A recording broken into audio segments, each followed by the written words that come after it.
역사와 우리 인간의 생사화복을 주관하시는 참 좋으신 전능하신 우리 하나님 아버지, 불러주신 주의 백성들이 주의 성전에 올라와서 주일날 드리는 이 예배를 기쁘게 받아 주시옵소서.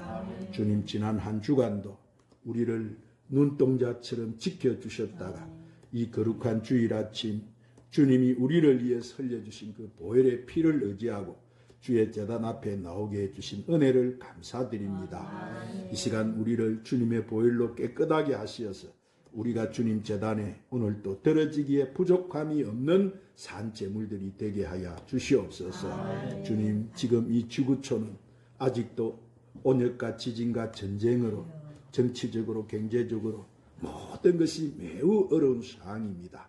이때 열방을 나라를 맡아서 운영하고 있는 이정자들과 백성들이 하나님 뜻을 깨닫고 이 어려운 난국을 잘 극복하게 하여 주시옵소서.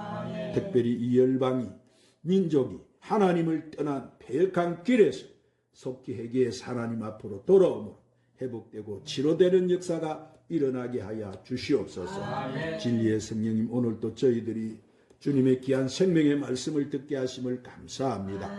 오늘도 저희들을 말씀으로 세워주시고 갈급한 심령을 채워주시사 영이 회복되고 상처받은 마음이 치유되게 하시며 말씀을 듣는 가운데 가지고 온 모든 문제를 다 해결받게 하여 주시옵소서. 사랑하는 주님 말세를 살아가는 저희들 오직 주님 위해서 주신 십자가 든든히 붙잡고 재림하실 주님 맞을 신부단장 잘하는 저희들이 되게 하여 주시옵소서.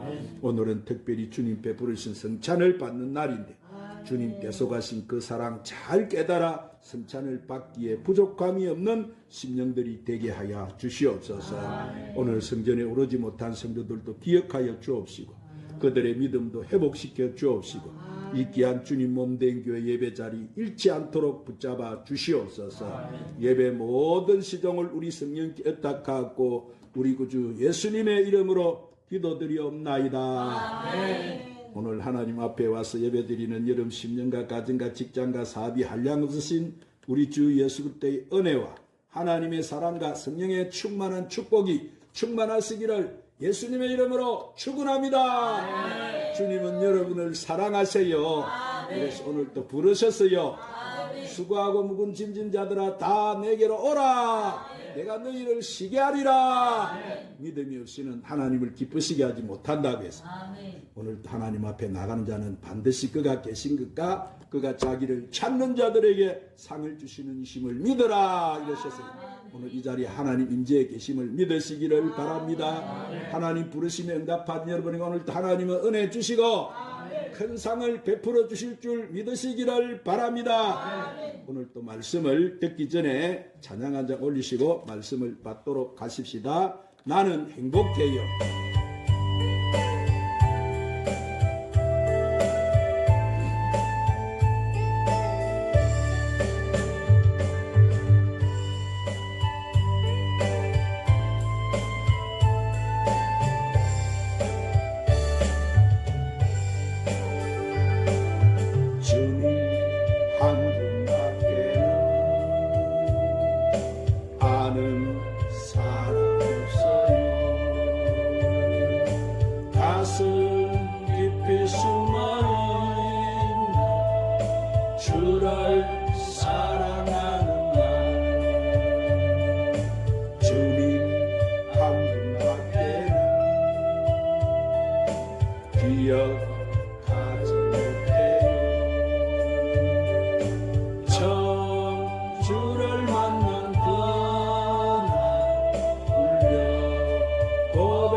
샘솟으니 이 세상 무엇이든 채우고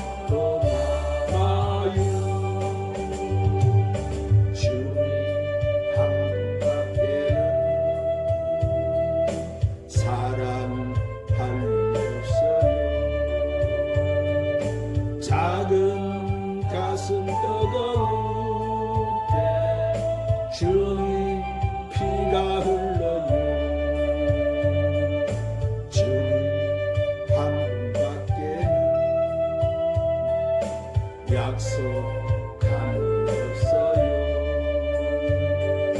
나를 믿고 따르는 자 반석 위에 서리라. 난 행복해요. 제사 받았으니 아버지 품 안에서 떠나 살기 싫어요. 난 행복해요. 사람이 샘솟으니 이 세상 무엇이든 제일고 떠나마요. 한번 따라 하십시다. 행복한 가정이 되려면, 자, 사랑하는 여러분, 올은 가정의 달이에요. 그래서 이 가정의 달을 맞이해서 이 시간 저는 본문 말씀을 가지고 행복한 가정이 되려면 이런 제목으로 여러분 같이 은혜를 나누겠습니다. 자, 사랑하는 여러분, 우리의 가정이 행복한 가정이 되는 것은 모든 사람들의 바람이고 소망이기도 한 거예요. 그런데 이 행복한 가정은 누구에게나 주어지는 것이 아니에요. 또 누가 가져다 주는 것도 아니에요. 행복한 가정은 우리 자신들의 끊임없는 노력의 결실로 얻어지는 거예요. 그러므로 가정은 반드시 어떤 경우라여도 행복해야 되는 거예요. 우리의 가정이 행복하지 못하면 만사가 불행해지는 거예요.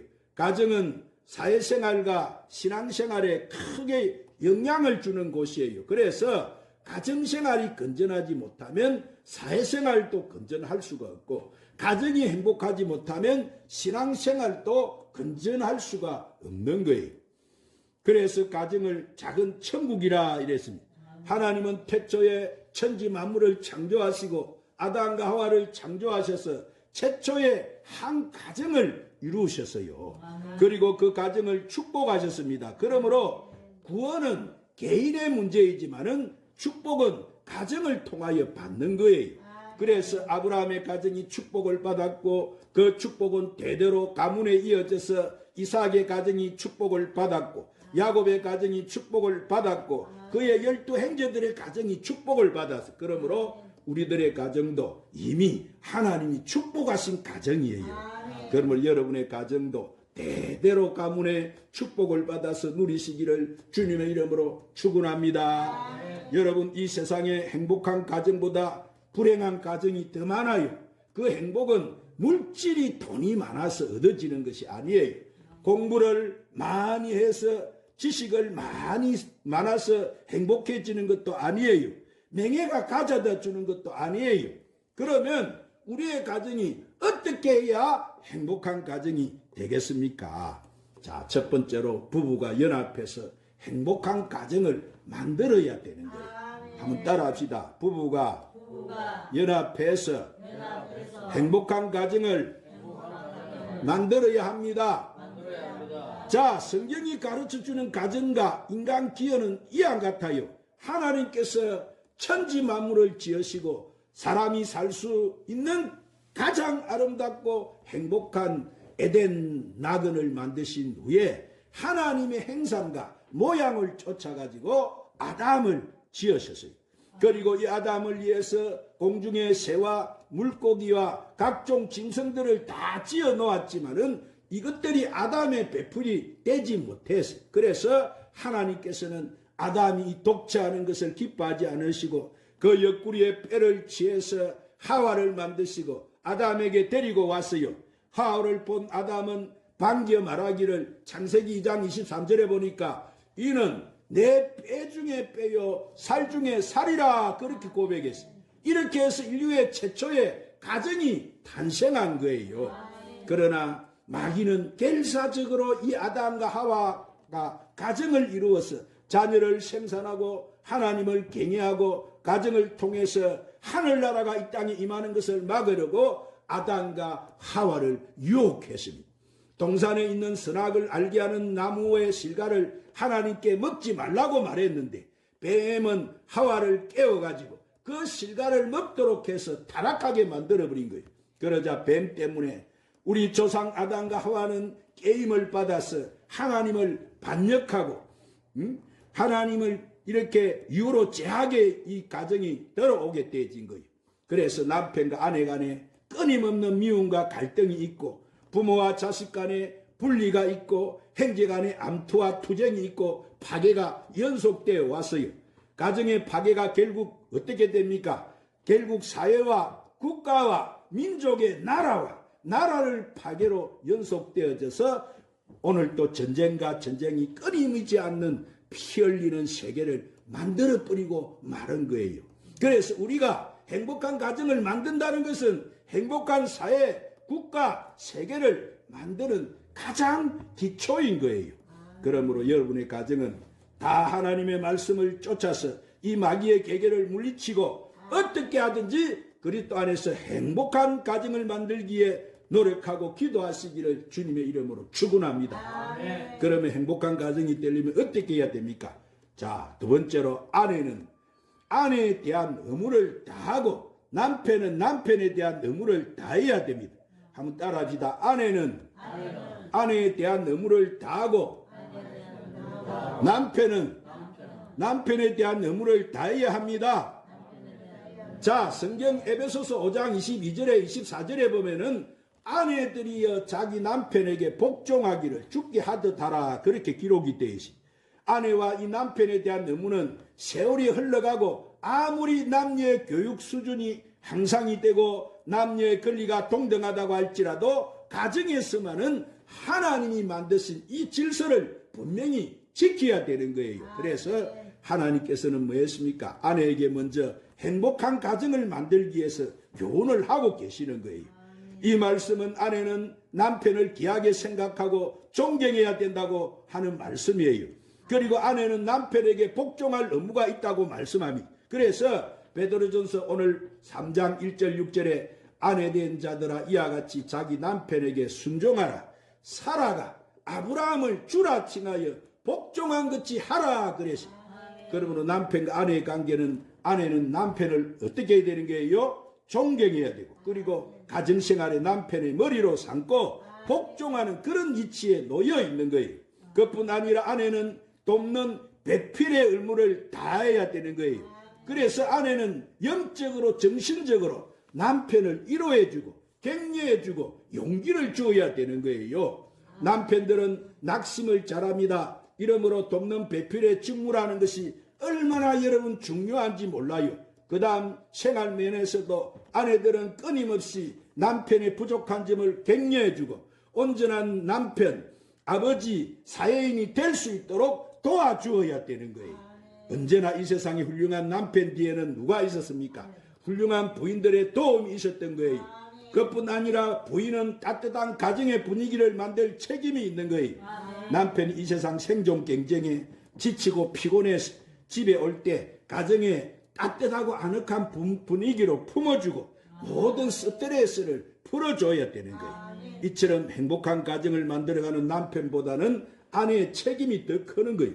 그리고 남편은 남편에 대한 의무를 다해야 됩니다. 성경 에베소서 5장 25절 29절에 한번 따라합시다. 남편들아 아내 사랑하기를 그리스도께서 교회를 사랑하시고 이하여 자신을 주신 같이 하라.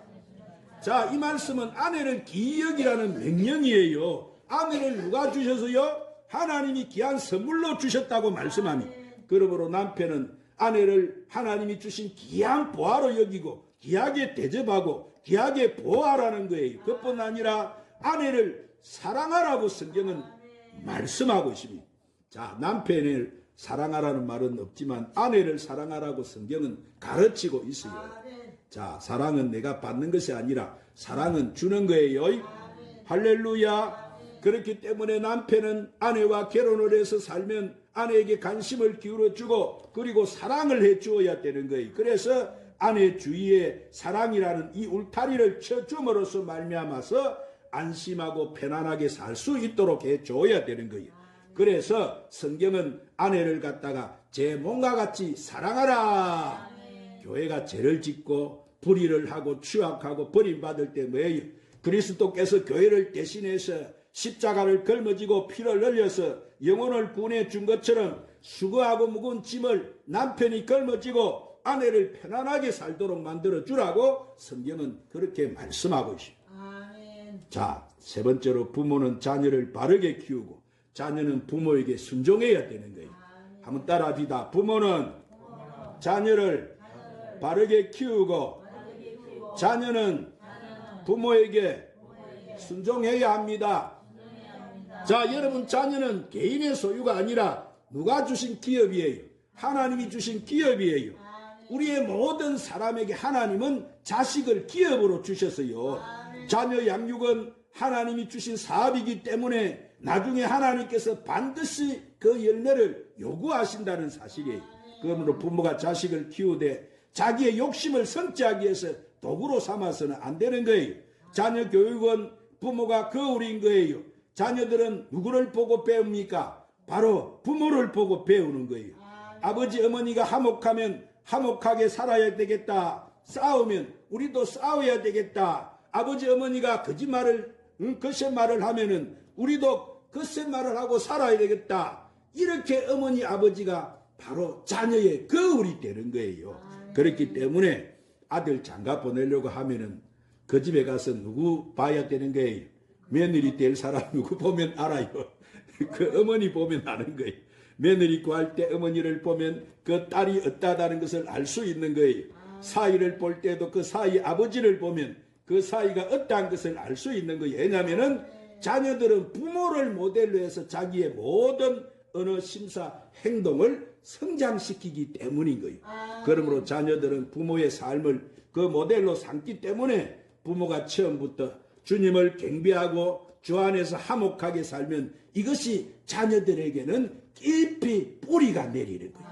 그것뿐 아니라 자녀를 교육시킬 때도 부모들은 자녀가 잘했을 때는 칭찬해주고 상을 주고 그리고 잘못할 때는 따끔하게 꾸짖고 채찍대는 것을 잊지 말아야 되는 거예요. 잘해도 내버려 두고 잘못해도 오냐오냐 내버려 두면은 완전히 아이들이 자라면서 행동 구범을 잃어버리고 마는 거예요. 그러므로 선한 것을 행할 때는 칭찬해주고 상급을 주고 악을 행했을 때는 준엄하게 꾸짖고 악에 대해서 따끔하게 벌을 주어서 그래서 선과 이 악을 분별을 분명하게 하도록 자녀를 우리는 가르쳐야 되는 거예요. 그뿐 아니라 부모들은 자녀들과 함께 살 때 친구가 되어주고 좋은 추억을 만들어 주어야 되는 거예요. 자, 얼마 있지 않으면 자녀들은 어디로 다 갑니까? 부모 곁을 다 떠나는 거예요. 그러나 부모와 같이 있을 때에도 좋은 추억들이 그들 마음속에 있으면 부모를 떠난 후에도 그 추억이 기초가 돼서 늘 부모를 즐겁게 생각하는 거예요. 그뿐 아니라 자녀들은 그들의 개성과 취미를 따라서 탤런트를 개발해 줘야 돼요. 자녀의 개성을 따라 탤런트를 개발해 주고 그것을 통해서 하나님을 경외하는 삶을 살도록 가르치는 것이 가장 큰 행복인 거예요. 돈이 행복의 기초가 아닌 거예요. 물질 만능주의로 자녀를 키워서는 안 되는 거예요. 또한 자녀는 부모에게 순종을 다해야 됩니다. 자, 하나님은 자녀들에게 부모를 뭐라고 말씀하세요? 공경하고 주 안에서 순종하라 그러셨어요. 할렐루야. 그리고 부모를 속상하지 않게 하기 위해서는 자녀는 삐뚤어진 길로 가지 말고 생활의 책임과 본분을 다해서 착한 심정으로 부모를 도우며 살아야 되는 거예요. 그리고 자녀들은 결혼 후 아내와 하나가 되어야 됩니다. 성경은 한번 따라합시다. 남자가 부모를 떠나 그 아내와 연합하여 둘이 한 몸을 이룰지니라. 할렐루야. 자, 이 말씀은 결혼한 후에는 뭐예요? 정신적으로 환경적으로 부모를 떠나라고 분명히 성경은 말씀하는 거예요. 부모는 자식이 결혼한 후에도 자녀를 자기 소유로 생각하고 지배를 하거나 간섭하지 말아야 되는 거예요. 성경이 그렇게 말씀하고 있습니다. 자, 결혼하면 부모를 떠나고 정신적으로는 육체적으로는 새로운 가정을 이루어야 되는 거예요. 그래서 경제적으로나 환경적 어려운 현실 때문에 같이 살더라도 부모는 자녀들을 지배하고 간섭하지 말아야 되는 거예요. 이제는 정신적으로 뭐예요? 육체적으로 떠난 상태이기 때문에 자녀에게 공격만 받고 그대로 살아야 평안하게 살 수가 있는 거예요. 그러나 자녀들은 뭐요? 결혼 후에 정신적으로 환경적으로 부모를 떠난다고 할지라도 부모의 은혜를 갚는 생활을 늘 해야만 되는 거예요. 부모의 은혜를 생각하고 그 은혜에 보답하는 마음을 가져야 부모에게 걱정을 끼치지 않는 삶을 살아야 되는 거예요. 가장 큰 효도가 뭐예요? 부모에게 걱정을 안 지키는 것이 바로 가장 큰 효도인 거예요. 할렐루야. 그리고 자녀는 부모를 존경해야 되고 사랑함으로 말미암아 언제나 사랑한다는 표시를 해줘야 되는 거예요. 그리고 물질적으로 부족함이 없이 봉양하는 것이 바로 누구의 책임입니까? 자녀들의 책임과 의무인 거예요. 할렐루야. 가정의 불행은 남편 탓이고 아내 탓이고 자식 탓으로 놓고 내 탓이 아니라고 하는 이런 이기주의 생각을 우리는 버려야 되는 거예요. 오늘 사랑하는 여러분, 우리는 하나님 말씀에 비추어 보아서 자기 자신이 어떠한 것을 고쳐야 될 것을 생각하고 돌이켜서 남편도 회개하고 아내도 회개하고 부모도 회개하고 자식도 회개하고 하나님 말씀에 비추어서 더 자기를 의무와 책임을 다하겠다는 이런 새로운 각오와 결심으로 행복한 가정들을 다 만들어 가시는 저와 여러분 되시기를 주님의 이름으로 축원합니다. 기도하시 사랑하는 주님, 오늘 우리는 이 성찬주의를 맞이해요. 이 성찬을 통해서